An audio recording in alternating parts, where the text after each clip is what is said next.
Génesis 2, vamos a leer el versículo 7 y de ahí vamos a brincar hacia el 25. Génesis 2, versículo 7, dice: formó Jehová Dios al hombre del polvo de la tierra, y sopló en su nariz soplo de vida, y fue el hombre un ser viviente. Vamos a brincar al versículo 20. Y puso Adán nombre a toda bestia y a toda ave de los cielos y a todo el campo, mas para Adán no que fue él. Y Jehová Dios hizo caer su punto de Adán, y se quedó dormido. Entonces tomó una costilla y cerró. Gracias. Y cerró la carne en su lugar. Y de la costilla que Jehová Dios tomó del hombre, hizo una mujer y la trajo al hombre. Y dijo Adán: esto es ahora hueso de mis huesos y carne de mi carne. Esta será llamada varona, porque del varón fue tomada. Por tanto dejará el hombre a su padre y a su madre, y se unirá a su mujer, y serán una sola carne. Y estaban ambos desnudos, Adán y su mujer, y no se avergonzaban. Oremos. Señor, te pedimos esta tarde que tu Espíritu esté con nosotros de manera especial, como has prometido, y que bendigas la predicación de tu palabra, que nos uses, a pesar de que somos vasos de barro. El mensaje que cargamos, Señor, te pedimos que lo traigas en el Evangelio en toda su gloria, y que podamos aprender del diseño del hombre y de la mujer de una manera bíblica. Te lo pedimos en el nombre de Cristo. Amén. Pueden tomar asiento. La última vez que estuvimos en Génesis, vimos cómo Dios creó al hombre y a la mujer. Y vimos cómo Dios hizo un pacto con Adán. Y vimos que si Adán obedecía el pacto, sería recompensado él y el resto de la humanidad con vida eterna. Pero si quebraba o desobedecía el pacto, él y el resto de la humanidad ciertamente morirían. Y finalmente, de manera breve, vimos cómo Dios instituyó el matrimonio. Y esta tarde estaremos hablando del matrimonio, pero más a detalle, pero solamente vamos a ver la parte 1 del matrimonio. Y específicamente estaremos viendo el diseño del hombre y la mujer por separados en el matrimonio. Ahora, la última vez que estuvimos en Génesis fue un sermón expositivo de Génesis 2. Esta tarde será más un sermón lleno de aplicaciones de lo que fue la semana pasada. Entonces solamente será un sermón más que nada aplicaciones de lo que vimos la semana pasada. El título del sermón es El matrimonio parte 1, el diseño del hombre y la mujer.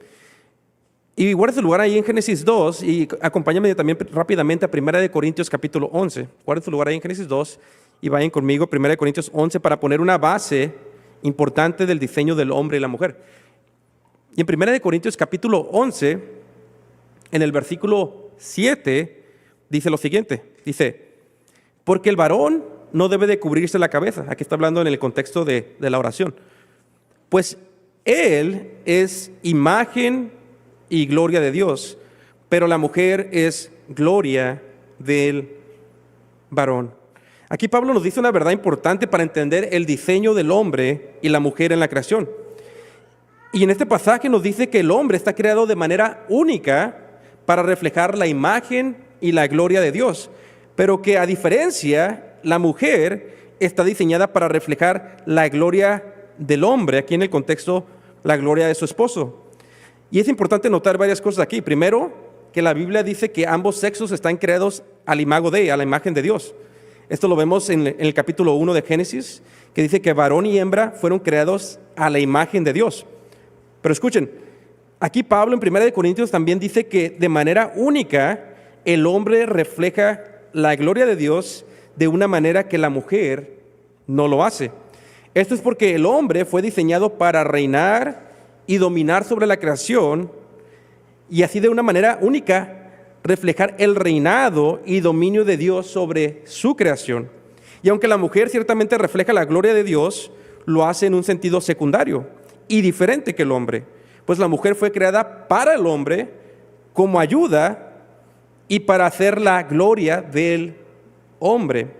Dice Juan Calvino: no hay duda que la mujer es un ornamento distinguido o honorable del hombre.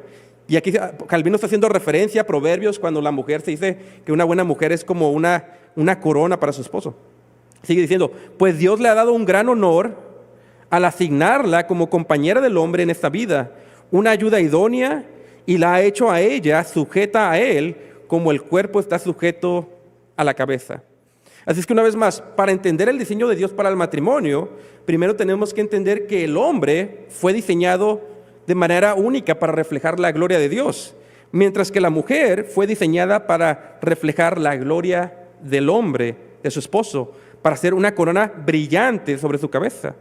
Y aunque la gloria de ambos se ha corrompido con la caída, con la entrada del pecado al mundo, ahora por medio de Cristo podemos recuperar esa gloria y conformar nuestros matrimonios más al diseño de Dios. Y mientras más aplicamos este diseño, será de gran bendición para nuestros matrimonios, los que estamos casados, y para aquellos que se casarán también. Con esto en mente veamos el punto número 1, el hombre, la gloria de Dios. Punto número 1, el hombre, la gloria de Dios. Y miren una vez más Génesis 2, versículo 7. Génesis 2, versículo 7 dice: formó pues Jehová Dios al hombre del polvo de la tierra y sopló en su nariz soplo de vida, y fue el hombre un ser viviente. En este versículo vemos que Dios formó al hombre de un material más rústico que el de la mujer, del polvo de la tierra. Aplicación número 1, el hombre y la gloria de Dios. Hermanos, como hombres fuimos diseñados para reflejar de manera única la gloria de Dios. Fuimos creados para reinar en la creación. Fuimos creados para conquistar, fuimos creados para ser rústicos, pues del polvo fuimos creados. Fuimos creados para portarnos con honor y valentía. Fuimos creados para tomar riesgos y conquistar montañas. Y esta es la razón por qué a muchos hombres les gustan los deportes y las películas que reflejan estos elementos. Nos gustan películas que hablan de temas de hombres honorables, o películas o historias de alguien quien trabaja arduamente para lograr una meta difícil. Nos gusta seguir a los deportistas que ganan campeonatos a pesar de las adversidades. Nos gustan las películas de hombres que pelean por lo que aman, por sus esposas, hijos y naciones, y que se sacrifican para salvar a los suyos. Porque los hombres de manera única reflejamos la gloria de Dios, y Dios se guía por su gloria. Dios reina sobre su creación y nos creó a los hombres de manera única para reinar sobre la creación. Dios es un guerrero que somete a sus enemigos y pone su pie sobre su cuello. Y por esto el hombre es una criatura más agresiva. Dios pelea por su pueblo y es un salvador, y el hombre trata de imitar este patrón por su diseño. Y el hombre, una vez más, fue creado para reflejar de manera única estos aspectos de la gloria de Dios.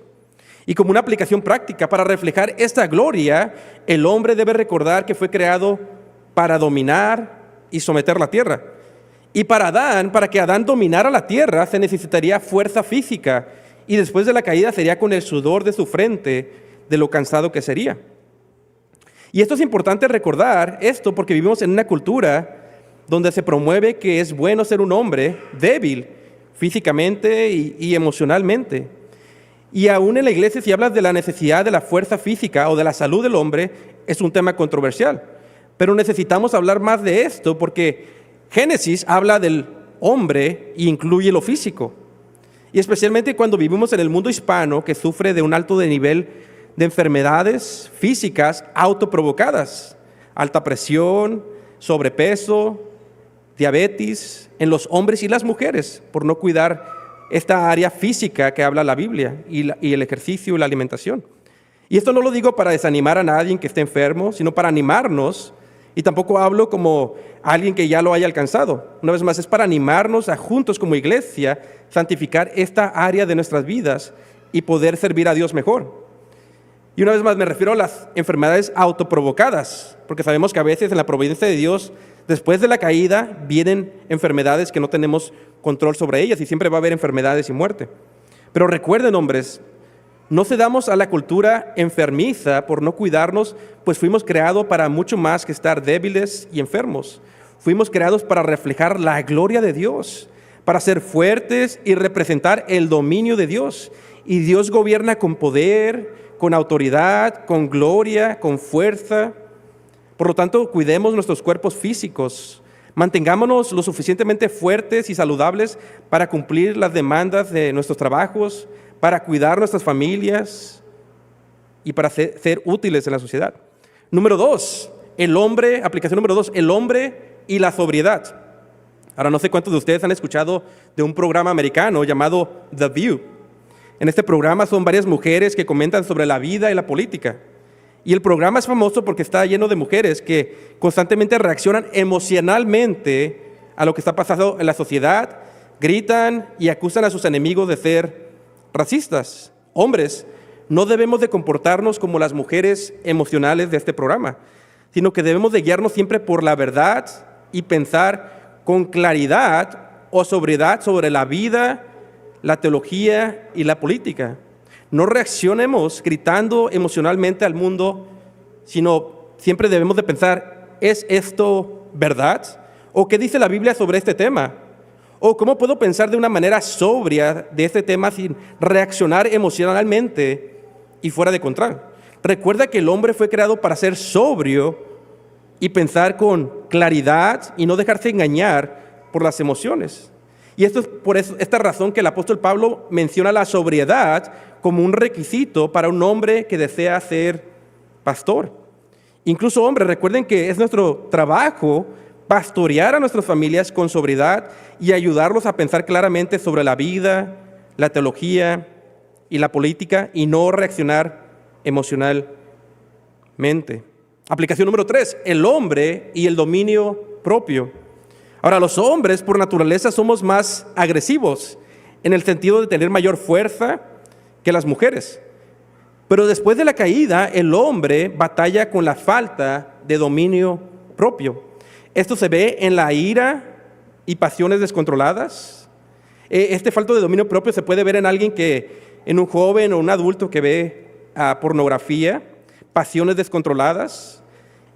Y tal hombre que tiene estos tipos de deseos sexuales son buenos, pero debe saber cómo controlarlos, porque muchas veces pecan al dejar ir sus ojos con mujeres que no son sus esposas. Lo mismo vemos en la alimentación, la falta de dominio propio. Se puede manifestar también una vez más en un hombre enojón que no puede controlar su ira y en momentos le grita a su esposa e hijos, en uno que rápidamente quiere entrar en pleitos con otros. Y una vez más, en sí, la agresividad que hay dentro del hombre, los deseos sexuales, los alimentos, por sí solas no son pecaminosas, pero cuando no tenemos dominio propio y estas nos hacen violar la ley de Dios, se vuelven pecaminosas. Es por eso que la Biblia compara a un hombre que no tiene control sobre su espíritu como una pared destruida. Y en el mundo antiguo, una pared protegía de la invasión de otra nación o del enemigo.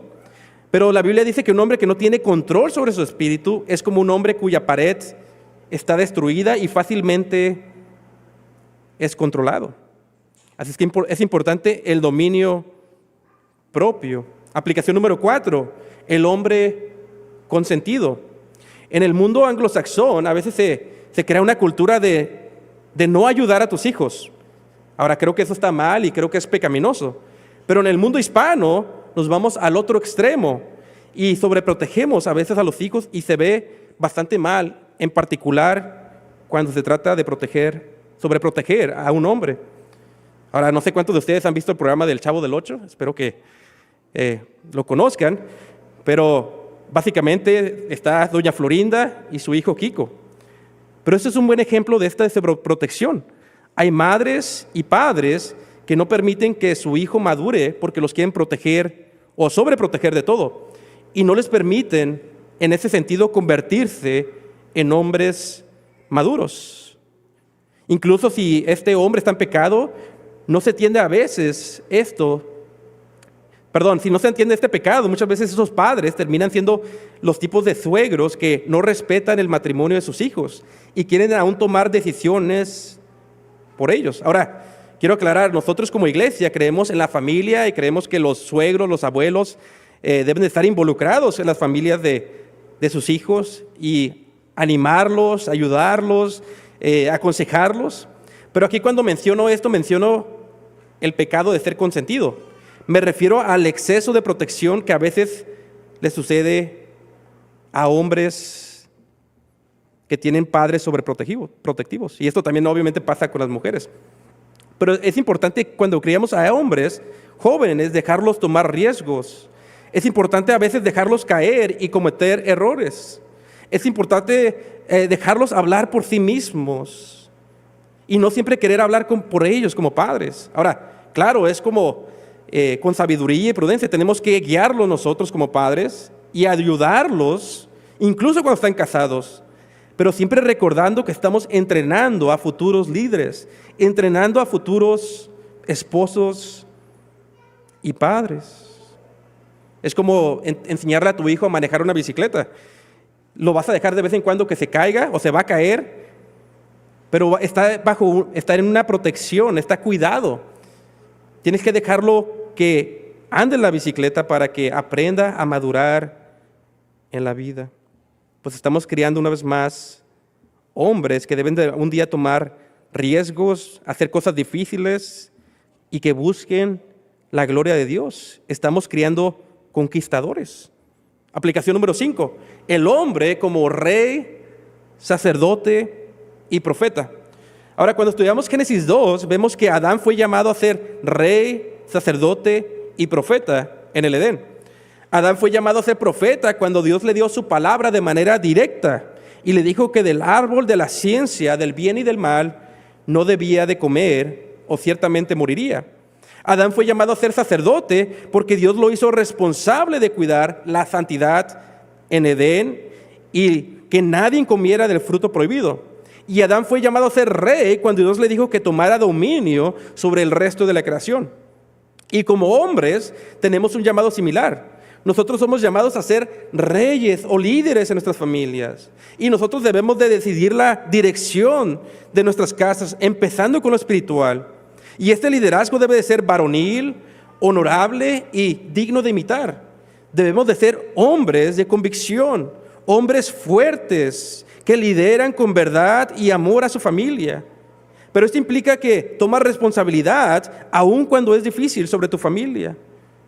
Una de las cosas que bromeamos nosotros entre predicadores es cuando uno de nosotros nos enfermamos y cuando uno está enfermo no quiere predicar. Pero siempre de manera entre broma, pero también de ánimo, les decimos, predica y después muérete. Primero predica y después muérete, o en inglés, preach, then die. Y lo decimos, una vez más, en broma, porque a veces no podemos predicar de verdad, pero como hombres nos animamos de esta manera para esforzarnos, para darlo todo, para liderar con mayor convicción. Hay un comercial antiguo de box y está medio gracioso. No estoy promoviendo el comercial, solamente lo que dice es un poco gracioso y tiene un punto de verdad, que es una verdad. Es un hombre con un perro, con un French Poodle chiquito. Y después sale otro hombre con un Bulldog. Y después sale otro hombre con una... Básicamente cada hombre le va diciendo al que tiene el perro chiquito, dice, tienes que ver más box. Y esto es algo cómico, pero en realidad es cierto. Los hombres somos llamados a ser fuertes, a comportarnos varonilmente. La misma Biblia lo dice. La Biblia constantemente llama a los hombres a portarse fuerte y varonilmente. Es por esto que David le dice a su hijo Salomón, en Primera de Reyes 2:2, yo sigo el camino de toda la tierra, de todos en la tierra, o sea, me voy a morir. Y luego le dice, esfuérzate y sé hombre. Hombres, lidera a tu familia y que ellos admiren tu liderazgo varonil, fuerte y honorable. Que no vean a un hombre débil que se rinde cuando le duele la uña del pie, cuando se siente triste o tiene ansiedad, sino que vean a un hombre fuerte, que aun cuando está débil, física o emocionalmente, se fortalece en el Señor con convicción, por fe y sigue adelante. Como hombres también debemos de ser los profetas de la familia y hablarles constantemente la palabra de Dios de día y de noche, instruyéndolos en los cultos diariamente, en los cultos familiares, así como los profetas le hablaban la palabra de Dios al pueblo. Nosotros somos como los sacerdotes de nuestras casas, debemos de asegurarnos que no se viole la santidad de Dios en nuestra casa, en nuestra familia, y debemos de orar por nuestra familia, como Job oraba por sus hijos, por si acaso ellos habían pecado.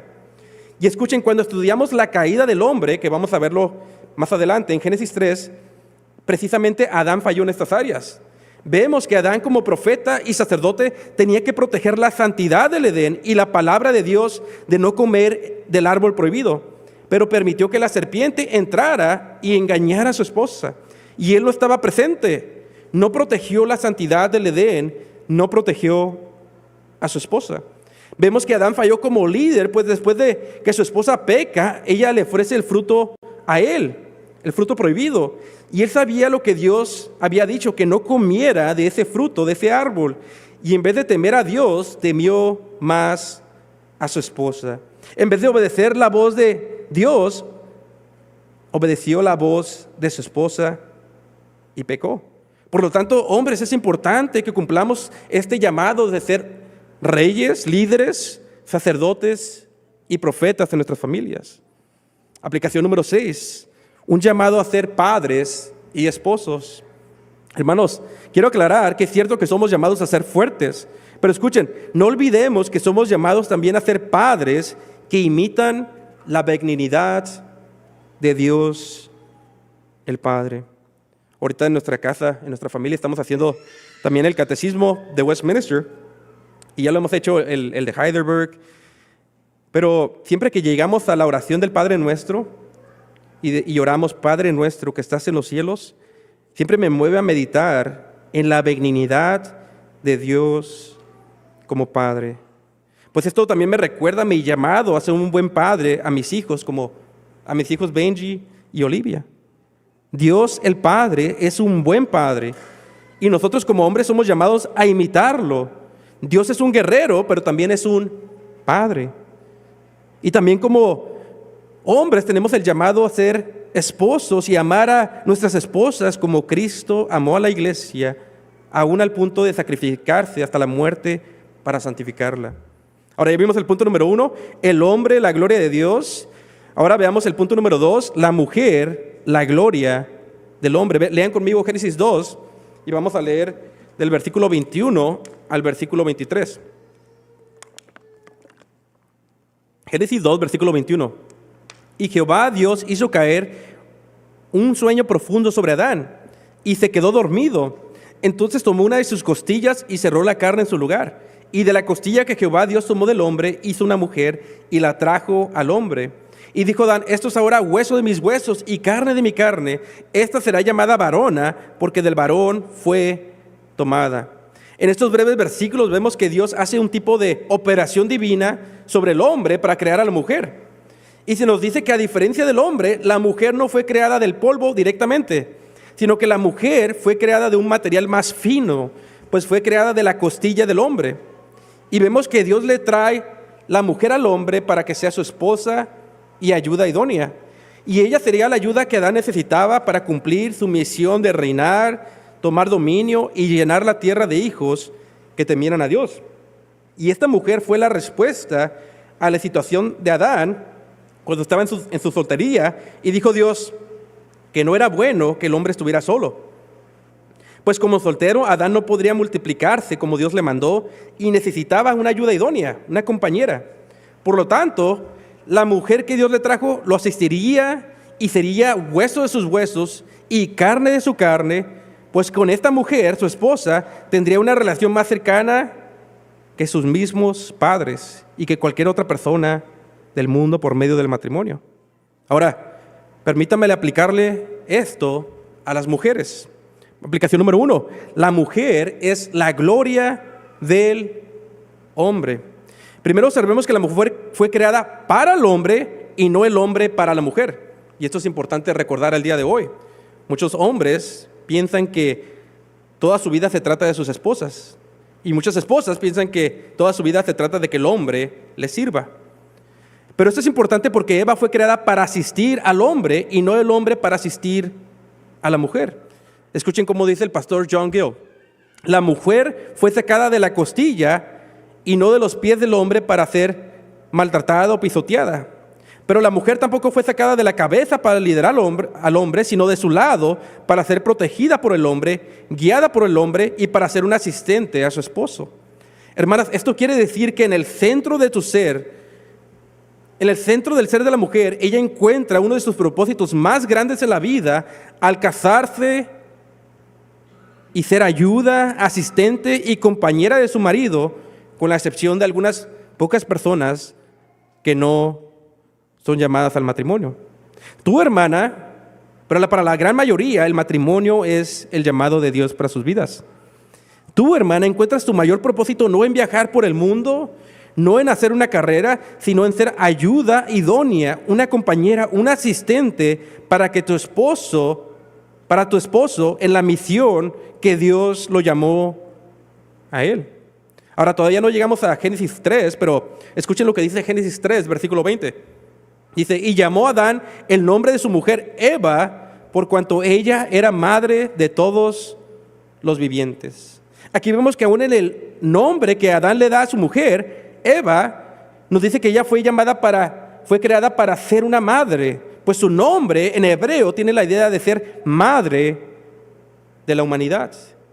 El mundo odia la idea de la mujer como ayuda, asistente, compañera y madre, pero hermanas, no deben de avergonzarse del bello diseño de Dios para ustedes. Vean un honor que fueron creadas para reflejar la gloria del hombre. Y esto no significa que no pueden trabajar fuera de casa o que tienen que ser ignorantes, sino que significa que la mujer fue llamada primordialmente en su casa, con su familia, y todo lo demás es una bendición extra. Aplicación número 2. El pecado de la manipulación en la mujer. Aquí sí les pido que me acompañen, vayan conmigo a Génesis capítulo 3, versículo 16. Génesis 3, versículo 16. Y en Génesis 3, versículo 16, estamos viendo ya después de la caída del hombre y la mujer.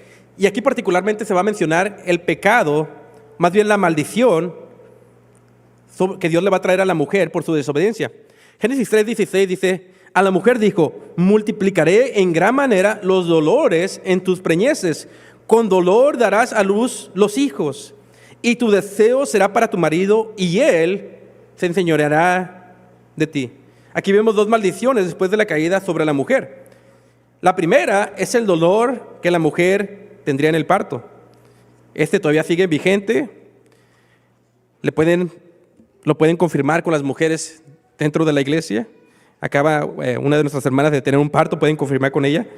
La segunda maldición es el deseo de querer gobernar o enseñorearse sobre sus maridos. Ahora, si la primera maldición sigue vigente, el dolor en el parto, quiere decir que la segunda maldición de querer gobernar sobre sus maridos sigue vigente en la mujer.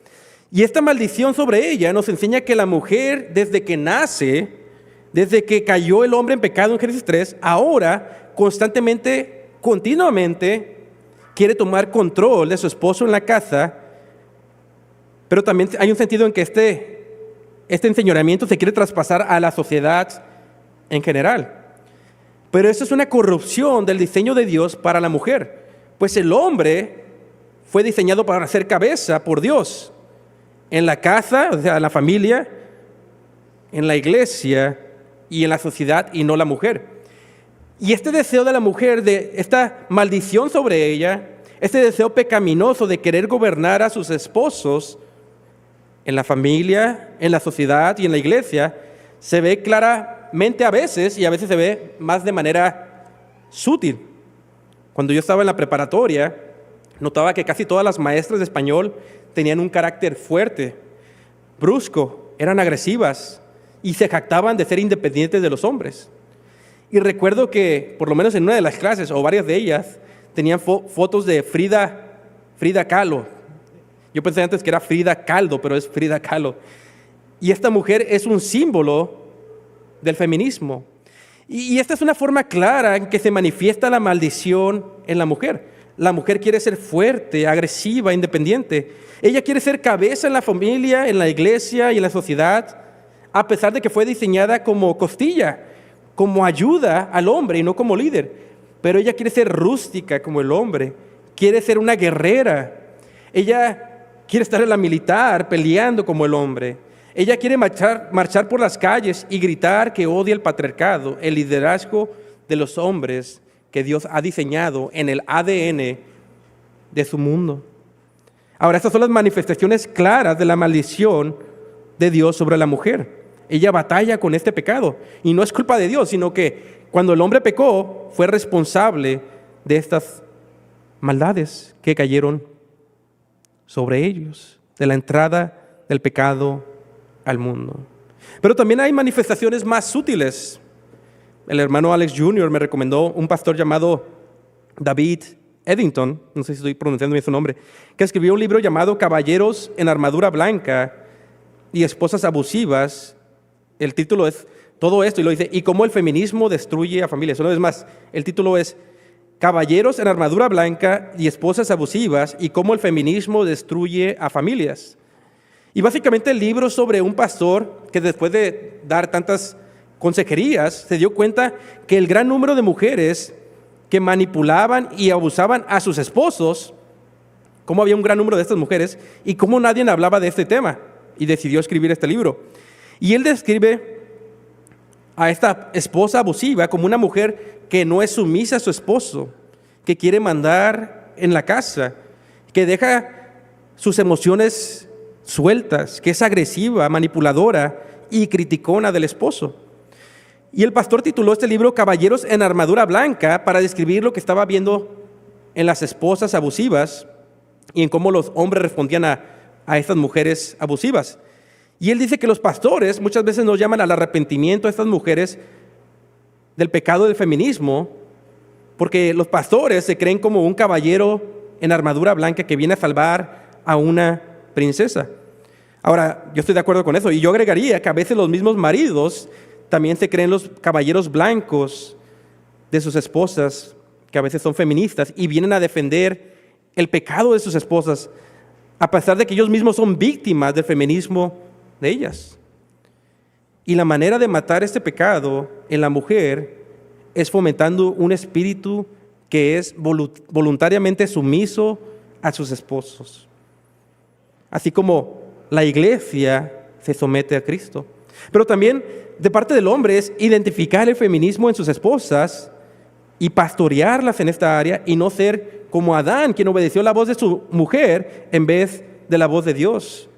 No temiendo más a la voz de tu esposa que a la voz de Dios. Aplicación número 3, el pecado de ser codiciada y la inmodestia. Ahora, muchos piensan que la belleza física no existe y que lo único que importa es la belleza espiritual. Pero la Biblia claramente habla de ambos hombres y mujeres que son llamados hermosos físicamente. Por ejemplo, Sara, la esposa de Abraham. Aunque la Biblia deja claro que lo más importante es la belleza del corazón. Por eso dicen Proverbios que sin esta belleza del corazón, la mujer hermosa, sin temor de Dios o sin prudencia, no es más que un cerdo o un puerco con un anillo de oro en su hocico. Pero menciono esto porque sí es importante considerar lo físico, y en este caso, cómo cuidas tu cuerpo con tu vestimenta. Es importante considerar la modestia, porque es importante para la piedad. Una vez más, lo físico y aún cómo nos vestimos. Escuchaba a un pastor decir que los hombres batallan más con la lujuria de los ojos al ver con lujuria a las mujeres que no son sus esposas. Pero luego dijo, y las mujeres batallan más con el pecado de querer ser codiciadas por los hombres. Y el deseo pecaminoso de querer ser codiciada muchas veces lleva a las mujeres al pecado de la inmodestia, el vestirse sensualmente, el vestirse mostrando parte de tu cuerpo a los hombres para ser admirada por ellos. Así es que, hermanas, es importante vestirse con honor, belleza, pero también con prudencia y modestia para no caer en este pecado. Y especialmente mujeres más jóvenes, es importante cuidar tu vestimenta porque la Biblia dice que sí existe tal cosa como la vestimenta de una ramera o prostituta en Proverbios 7. Y tú no quieres ser descrita como una mujer que se viste así. Hermanas, como aplicación, no sean como Jezabel, la mujer mala que se pintaba los ojos para seducir. Ahora, no estoy diciendo que está mal pintarse los ojos, hablo de manera figurada del deseo de querer ser codiciada, pues es un tipo de adulterio del corazón. No sean como Betsabé, que mostró su cuerpo desnudo en un sentido público o en un área pública para ser vista, donde podía ser vista por el rey David. Y esto dio a luz a pecados más grandes y trajo sobre ellos el juicio de Dios, incluyendo la muerte de su propio hijo. Por lo tanto, mujeres, vístanse con honor, con prudencia y primordialmente con la belleza que es del corazón, pero también la física. Y mujeres mayores, aquí es donde ustedes pueden acercarse a las más jóvenes y exhortarlas en amor a vestirse de una manera más apropiada, con honor y modestia. Aplicación número 4, el respeto al marido. En Efesios, Pablo exhorta a los hombres a amar a sus esposas, porque usualmente los hombres batallan con amar de manera sacrificial y bíblica. Pero luego exhorta a las mujeres a respetar a sus esposos, porque esto es con lo que batallan las mujeres. En palabras sencillas, la mujer tiene que tener en mente que su marido, en un sentido, es su superior. No superior en valor, pero en orden de autoridad en la creación. En la familia. Incluso la Biblia usa un argumento de creación. El hombre fue creado primero y después la mujer. Usa Pablo en 1 Timoteo. Dice, por lo tanto, ella tiene que conducirse hacia su esposo con gran respeto. La mujer también siempre debe de recordar, una vez más, el orden de la creación. El hombre fue creado primero y después la mujer. Por ejemplo, si hay una reunión de hombres y mujeres, aún en la manera que se está platicando, la mujer siempre debe de conducirse con un espíritu tranquilo y afable y no hablar con agresividad al igual que los hombres. Incluso si está su esposo presente, esta mujer debe de permitir que su marido lidere las pláticas públicas o las controversias públicas, porque los hombres son diseñados para ser cabezas y no la mujer. Los hombres están diseñados para ser agresivos y la mujer no. Esto no quiere decir que la mujer no pueda hablar, sino que debe de mantener un aspecto femenino por su diseño. Otro ejemplo del respeto en el matrimonio es que es común estar platicando con una pareja y que el marido dice algo y la mujer lo contradice. Y tal vez no lo haga explícitamente, pero con la mirada, el gesto, la risa o comentario sarcástico, le falta el respeto a su marido, minimizando a su esposo. Igual hay mujeres que cuando hablan de la crianza, hacen comentarios sutiles o a veces no tan sutiles para comunicar que sus esposos hacen poco en la casa y ellas lo hacen todo. Pero al hacer esto estás deshonrando a tu cabeza y estás haciendo podredumbre en los huesos de tu esposo en vez de una corona de gloria para tu marido como Dios te diseñó que lo fueras. Como dice el comentario de Matthew Henry, si ella, la mujer, fue hecha del hombre y para el hombre y para hacer la gloria del hombre, ella no debería hacer nada, especialmente en público, que pareciera querer destruir este orden. Por lo tanto, hermanas, recuerden que si tú respetas a tu marido, tú misma serás alabada por tu esposo e hijos. Y la misma comunidad te verá como una bella corona en la cabeza de tu esposo. Una bella corona llena de gloria. Y él será conocido entre el pueblo como un hombre bendecido con una buena esposa, siempre que respetas a tu marido. Aplicación número 5, la esposa cansada y la gotera continua. En Cantar de Cantares, la mujer y el hombre empiezan enamorados, llenos de amor. Pero luego hay una escena que la mujer está cansada y ya no se quiere levantar cuando el hombre la llama. Y este es un síntoma muy común en las esposas. Llega su esposo a casa y escucha las quejas de una mujer cansada. Y no digo que está mal que la esposa platique a su esposo su día, lo bueno y lo malo y lo que debe de arreglar en la casa a su esposo. Lo malo es que el esposo sea recibido con un bombardeo de quejas de la esposa, de lo cansada que está y con un espíritu afanado, agitado, de mal humor. Pues así la mujer puede ser como una gotera continua que irrita a su marido. Por lo tanto, hermanas, reciban a sus esposos cuando lleguen del trabajo con amor, con buena plática y afecto, y con prudencia al mencionar lo que se tiene que arreglar en casa. Recíbelo con una lengua llena de gracia y sabiduría y afecto personal. Esto será de bendición para ti y para tu esposo y fomentará más amor en el hogar. 1 Corintios 11, versículo 7. Porque el varón no debe de cubrirse la cabeza, pues él es imagen y gloria de Dios, pero la mujer es gloria del varón. Oremos. Señor, te damos gracias, Señor, por tu bello diseño para el hombre y la mujer en el matrimonio. Te pedimos que podamos ser edificados por esto, confrontados y alinearnos más a tu bello diseño para ser bendecidos en esta institución tan bella que refleja el Evangelio. Te lo pedimos todo en el nombre de Jesús. Amén.